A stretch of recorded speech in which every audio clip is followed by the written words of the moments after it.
Good morning class. Shri Deepchand Chaudhary महाविद्यालय से मैं आज आपके सामने बीए थर्ड सेमेस्टर में हमारा नया टॉपिक है सहायता परक व्यवहार यानी कि प्रो सोशल बिहेवियर। देखिए, तो सहायता परक क्या होता है? जब हम किसी की मदद करते हैं और उसमें जो हम व्यवहार प्रदर्शित करते हैं वो सहायता परक व्यवहार होता है, ठीक है। तो उसे हम प्रो सोशल बिहेवियर कहते हैं। अब प्रो सोशल बिहेवियर का मतलब हम परोपकारता भी कहते हैं। देखिए, परोपकारता आप नाम से समझ सकते हैं। परोपकार वो व्यवहार होता है जो हम निस्वार्थ भाव से करते हैं, जिसके बदले हम किसी व्यक्ति से कोई भी चीज़ वापस नहीं चाहते। यानी कि जब हम कोई ऐसा व्यवहार करते हैं जिसके बदले हम कभी रिटर्न नहीं चाहते, तो वो हमारा प्रो सोशल बिहेवियर होता है, जिसे हम निस्वार्थ भाव से भी कह सकते हैं, ठीक है। तो यहाँ पर अगर हम डेफिनेशन देखें तो हालांकि ये सभी लोग करते हैं, आपने भी किया होगा, आपने देखा होगा कि ये सबसे अच्छा व्यवहार है, क्योंकि इसको करने के बाद व्यक्ति किसी प्रकार की कोई उम्मीद नहीं रखता, रिटर्न नहीं रखता चाहता, तो वो एक तरीके से पॉजिटिव वाइब्स रखता है और बहुत ज़्यादा खुशी भी बहुत होती है। तो एक तरीके से सोशल में सभी लोगों के साथ होता है, चलता रहता है, सबके साथ होना भी चाहिए। जो लोग ज़्यादा प्रो सोशल बिहेवियर के होते हैं वो पॉजिटिव भी बहुत होते हैं, ठीक है, क्योंकि उनके अंदर दूसरों की मदद करने की क्षमता होती है, ठीक है। लेकिन इसका मतलब ये भी नहीं है कि हम ऐसे सहायता करते रहें कि हम बिल्कुल रोड पे आ जाए और सामने वाले को मैलों में रख दें, तो ये भी बहुत ही रॉन्ग वे है, ठीक है। तो प्रो सोशल बिहेवियर हमें वैसा ही करना चाहिए जो एक लॉजिकल फुल्ली वे में सही तरीके से, ठीक है। तो पहला इसमें पॉइंट है, रोजनबर्ग की डेफिनेशन है, ठीक है, रोजनहेम की डेफिनेशन है। तो इनका कहना है कि जो आत्म बलिदान की परिप्रेक्ष्य से जो परोपकार व्यवहार किया जाता है, जिसमें हम किसी भी पुनर्बल की आशा नहीं रखते, वो हमारा सहायता परक व्यवहार कहलाता है। दूसरी डेफिनेशन मैकडेविड की है। इनने कहा है समाजोपयोगी व्यवहार लोगों के बीच पारस्परिकता और सहायता प्रदान करता है, जिसे हम सहायता परक व्यवहार कह सकते हैं। और तीसरा और लास्ट है हमारा, ठीक, तीसरी डेफिनेशन है बेटनहेम की, ठीक। तो इनका कहना है कि जो भी हम व्यवहार करते हैं, व्यक्ति यदि हम अपने उस व्यवहार के बदले में निस्वार्थ भाव से करें और कोई भी रिटर्न ना चाहें, तो वो हमारा सहायता परक व्यवहार कहलाता है। देखिए, अब अगर सहायता परक व्यवहार तो आप सभी जानते हैं, अगर हम बात करें निर्धारक कि हम कोई भी व्यवहार कैसे प्रदर्शित करते हैं सहायता परक, तो तीन तरीके से सहायता परक व्यवहार जो है वो निकलते हैं। पहला पॉइंट है सामाजिक सांस्कृतिक कारक, दूसरा है व्यक्तिगत कारक, है ना, व्यक्तिगत कारक, और तीसरा है पारिस्थितिक जन्य कारक, ठीक है। तो पहला पॉइंट है सामाजिक सांस्कृतिक।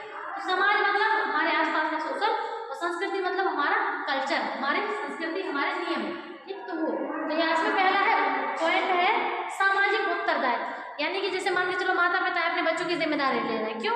क्योंकि वो हमारे परिवार का हिस्सा है और एक तरीके से उनकी जिम्मेदारी है। जैसे बड़े भाई बहन भी अपने छोटे भाई बहन की रिस्पॉन्सिबिलिटी लेते हैं, है ना, अपने रिलेटिव्स का के बारे में कुछ करते हैं, है ना, बिना सोचे कि हमें रिटर्न मिलेगा, तो वो हमारा उत्तरदायित्व होता है, यानी कि हमारी जिम्मेदारी होती है कि वो हमें करना ही करना है, ठीक है। तो हम अपने उत्तरदायित्व के लिए जब हम समाज में रह करके परोपकार वाला व्यवहार करते हैं तो वो सामाजिक उत्तरदायित्व होता है। दूसरा है सामाजिक विनिमय। विनिमय का मतलब नाम से ही समझ में आ रहा होगा आपको, एक्सचेंज, यानी कि हम आपको ये करेंगे तो आप हमें ये दो, ठीक है। तो इसमें वो गिव एंड टेक का रूल चलता है, ठीक है। तो जब विनिमय जहाँ चलता है तो वो सामाजिक विनिमय व्यवहार कहलाता है। और तीसरा है पारस्परिकता, यानी कि हम आपके लिए कर रहे हैं, हम उम्मीद तो नहीं रख रहे कि आपका लिए कभी करो, लेकिन आप भी हमारे लिए कर देते हो, ठीक है। तो एक तरीके से इसमें हल्की फुल्की उम्मीद तो रहती है, लेकिन ठीक है, अगर नहीं भी करें तो इतना कोई दिक्कत नहीं होती है, ठीक है।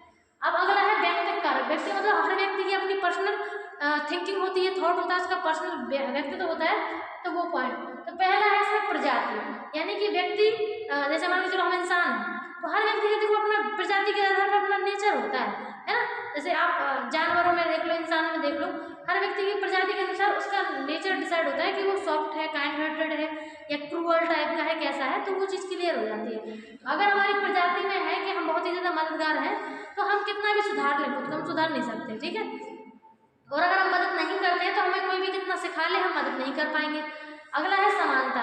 तो जब हम दो लोगों के बीच में कुछ समानताएं मिलती हैं व्यक्तित्व के आधार पर, तो व्यक्तिगत समानता होने के आधार पर हम उसकी मदद करते हैं। तीसरा है व्यक्तित्व, यानी कि हर पर्सन का अपना एक व्यक्तित्व होता है, उसकी अपनी एक सोच होती है। तो इसमें तीन पॉइंट आते हैं। एक तो है मनोदशा, यानी कि हर देखो मूड पर डिपेंड करता है, आपका मूड अच्छा होगा आप हेल्प कर दोगे, अगर मूड अच्छा नहीं होगा तो भी आप हेल्प नहीं करोगे, तो ये मूड के ऊपर भी डिपेंड करता है। दूसरा है लिंग। देखिए, जेंडर पे बड़ा इम्पैक्ट होता है। जेंडर के बेस पे ज़्यादातर ऐसे अगर हम एवरेज रिजल्ट निकालें, एवरेज से ये निकाल सकता है कि ज़्यादातर इस लोग जेंडर के लोग हेल्प करते हैं, उसके नहीं करते हैं, ज़्यादातर कहें, है ना। तो और अपराध बोध, अगर हम व्यक्ति हमारे अंदर बहुत ही ज़्यादा अपराध बोध है, हमने कुछ गलत कर दिया है, इसकी वजह से हमें बहुत रिग्रेट है, तो हम उस बोध की वजह से भी सामने वाले की मदद करते हैं ताकि मन से बोझ कम हो जाए, ठीक है। अगर तीसरा है पारिस्थितिक जन्य कारक, यानी कि जब हम परिस्थिति से कुछ ऐसे कारक उत्पन्न होते हैं कि हम मदद करनी हो तो ये 3 पॉइंट निकलते हैं। पहला है सहायता की पुकार, यानी कि जब व्यक्ति को मदद की पुकार आती है तो वो करता है मदद, है ना। दूसरा है समय की कमी, कभी कभी ऐसा होता है कि व्यक्ति के पास समय की कमी होती है ना, उसको कहीं अर्जेंट पहुंचना हो, लेकिन उसको ऐसा लगता है नहीं यार मदद कर देनी चाहिए। कुछ लोग कर देते हैं, कुछ नहीं करते, कुछ ऐसे सोचते हैं कि नहीं मुझे वहां पहुंचना बहुत ही जरूरी है, ठीक है, तो मैं नहीं कर सकता। तीसरा दर्शक प्रभाव, कभी कभी ऐसा होता है कि भीड़, जैसे मान लीजिए कुछ ऐसे दर्शक हो जिनकी वजह से आपको मदद करनी है। जैसे मान लीजिए अगर किसी आपके पड़ोसी का एक्सीडेंट हुआ है ना, तो आप बिना सोचे उसकी मदद करने चले जाओगे, भाई पड़ोसी है। अगर आप उसको देख के निकल जाओगे, ठीक है, तो वो सभी लोगों से कह देगा कि बताओ ये तो मदद ही नहीं करते हैं। तो इसका भी बड़ा फर्क होता है कि अगर दर्शक आपका अपना है ना, तो वो जल्दी मदद कर देगा, लेकिन अगर आपका अपना नहीं है, नहीं जानते, तो हो सकता है वो बहाने बना के निकल भी सकता है। कोई भी डाउट हो बताइएगा। Thank you.